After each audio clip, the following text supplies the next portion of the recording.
Thank you so much for joining me here today. So in this video tutorial, I'm going to show you how to make your own wet felted robin's eggs out of wool. This is a great project for all ages, as early as preschool.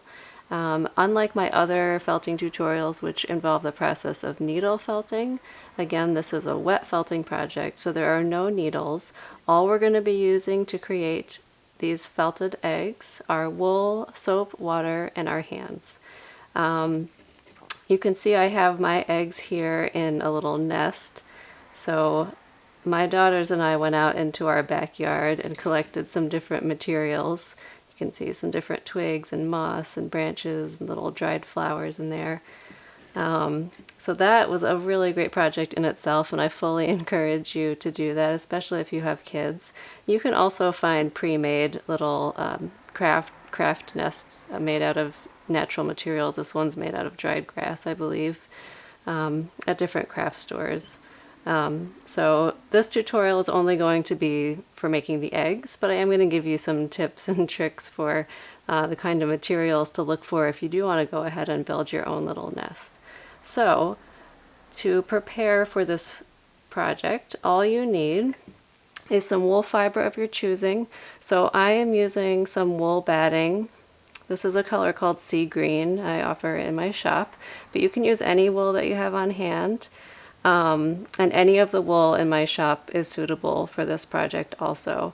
And if you're not sure about the different types of wool that you might see out there when you're looking for felting supplies, you can look at my intro to needle felting tutorial. There is one of the videos goes over the different types of wool. So you're going to need some wool fiber, and you're going to need some dish soap. I recommend dish soap that's really gentle on your hands, on your skin. My favorite one is ivory, but you can use whatever you choose. Something that's gentle is better because it doesn't strip the oils out of your skin or the wool. And you're also going to need a bowl to hold some water that is deep enough just to submerge a ball that's about this big into the water. I also recommend putting a towel under your work surface just to catch any extra water. So I'm going to go get that set up and then we will get started. Okay, so we have all of our materials set up here. We have our bowl with warm water in it. So the warmer the better. The warmer water helps the wool to felt or to, hook together and stick together and form felt a little faster than colder water. But use whatever temperature you're comfortable with. I have done wet felting with room temperature water and it will work just fine also. I have my dish soap here. I have one of my eggs that I already made just for reference to show you the size. And then I have the first strip of wool here that we're going to use to make our first egg. So just looking at the size of the egg we're going for, a robin's egg is a little bit over an inch in length. So that's about the size of the egg we're trying to create.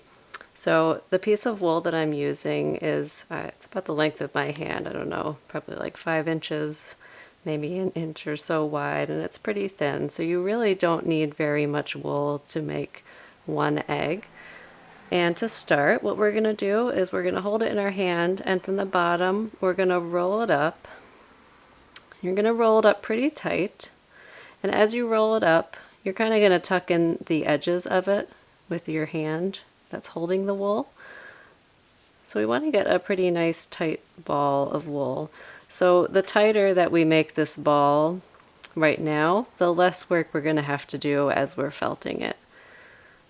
So as you can see, once it's rolled up, it's still going to be bigger than our final egg size, and that's okay, because a lot of that shrinking down is going to happen as the felting process takes place and makes the fibers hook together and get more and more condensed and compacted together. So just so you know, the ball that you roll up is going to be bigger than your final egg. So once you have your little ball of wool, you're going to hold it so that it doesn't come unrolled on you. So keep holding it, and with one hand you're going to submerge it all the way into the water. You might see some bubbles coming out as the air comes out of it.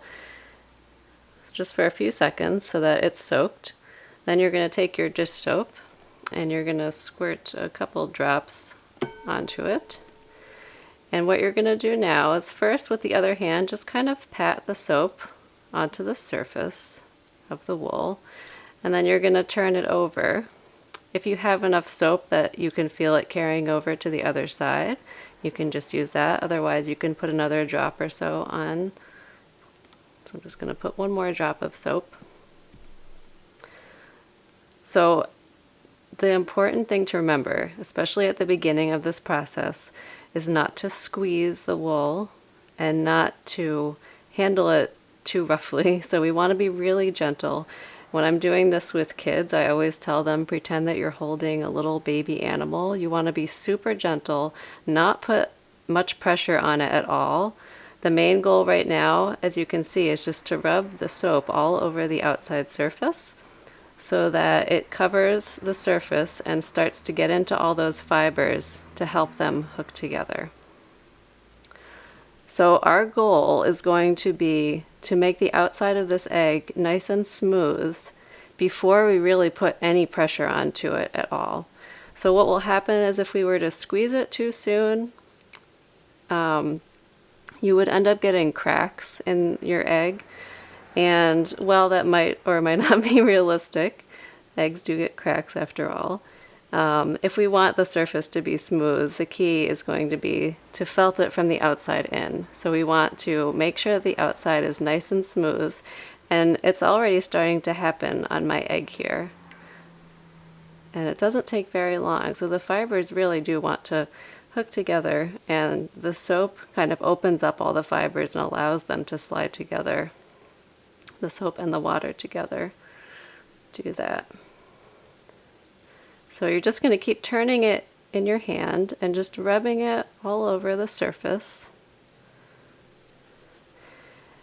As far as how it should feel slippery enough that your fingers are gliding over the surface, but you do still want to feel a little bit of friction. You don't want them to just kind of slide over it and feel like they're not doing anything. So you want your fingers to be able to move over the surface of it, but still feel a little friction. So still feel the fibers trying to link together. If you have too much soap, then what you can always do is just dunk it in the water for a minute, and that will dilute the amount of soap that's on it. As you can see, I'm not squeezing this at all. I'm still just handling it gently and just rubbing the surface. So I haven't squeezed out the water from it at all. It has a little bit of weight to it because it does have the water in it, so it's a lot like a sponge that's full of water.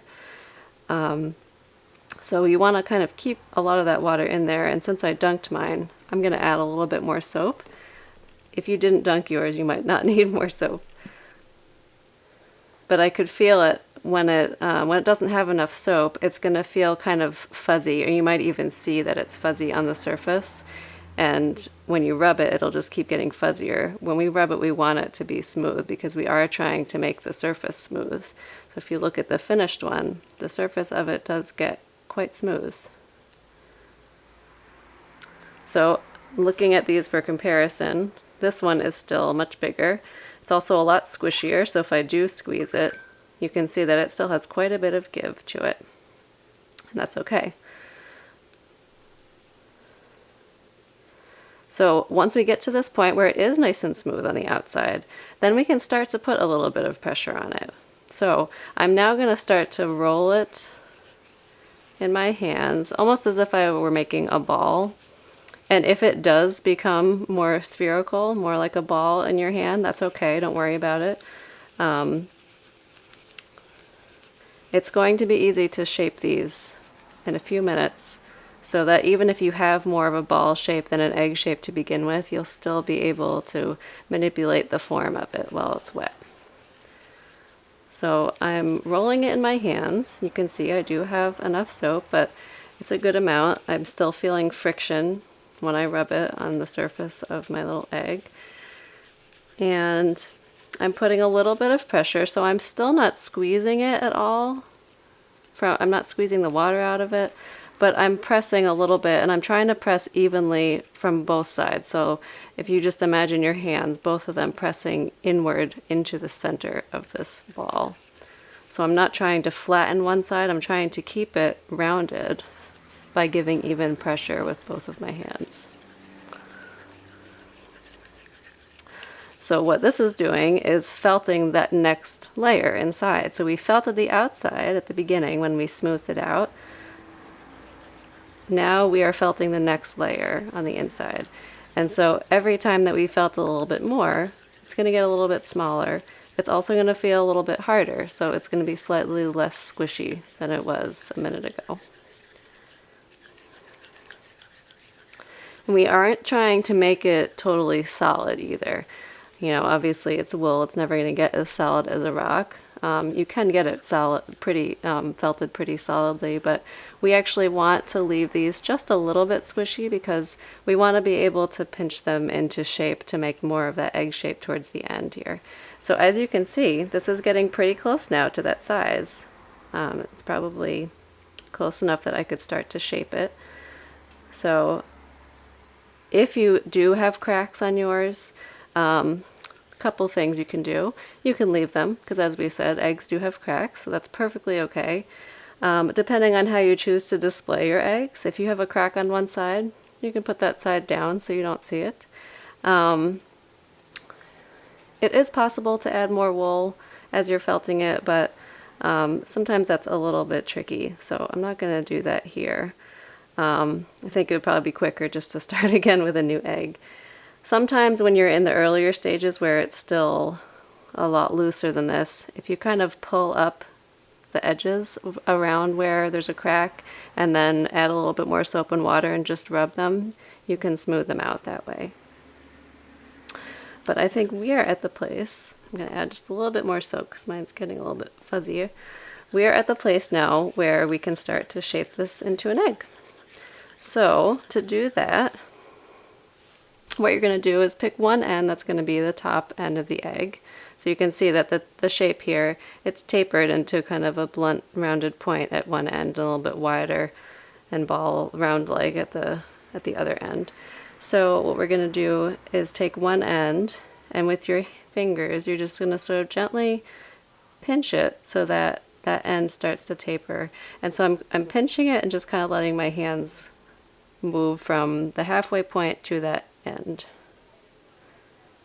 I'm not doing too much with the other end right now besides holding it in place. So I'm rotating the egg and just gently pinching that end into the form that I want. And you can kind of keep going back over with your finger just to smooth it out if it feels like it's getting fuzzy. If it dries later and you have fuzzy bits, if it's just a little hair or a little fiber here and there, you can also just take scissors and snip them off. Just being careful not to snip too many because then you might have kind of loose fuzzy edges. But if it's just a few stray fibers, that is a perfectly acceptable thing to do. So I'm just rotating this and kind of pinching that end so that it's a little bit more tapered. With the other end, I'm going to kind of press it in a little bit to make it more rounded. So I'm going to keep my fingers pinched on this end and then put the other end in the palm of my hand and just kind of turn it like that. So that's going to maintain this kind of pinched shape we're making over here and also just kind of allow us to round out the bottom a little bit more. And in fact, you could even just kind of work it in the palm of your hand like that while you keep tapering the end. So the cool thing about wool is that when it's wet like this, whatever shape you push or pull it into, it will stay that way when it dries.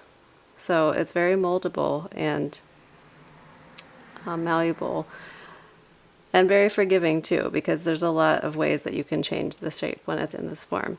So this looks pretty good to me, so I'm going to go ahead and leave it. And at the very end, all I do is I just kind of dunk it in the water. I'm not squeezing it, just kind of swish it around just to get some of the soap out. Since this is not anything that we're going to have close to our skin or wearing, it's not that important that we rinse the soap out. And as you can see from one that is dry, you do not see any soap that's left over in it. It really will just disappear. So going to put this one over with the others to dry. And then I'm going to make 2 more of these so that we have a set of 3 for our nest. So once you have completed your other 2 eggs, you can find your prepared nest or container that you want to place the eggs in. So I have my backyard homemade nest here that I can place them in. And then you can add a little bit of cheer, a little bit of spring into your home. Thank you so much for joining me.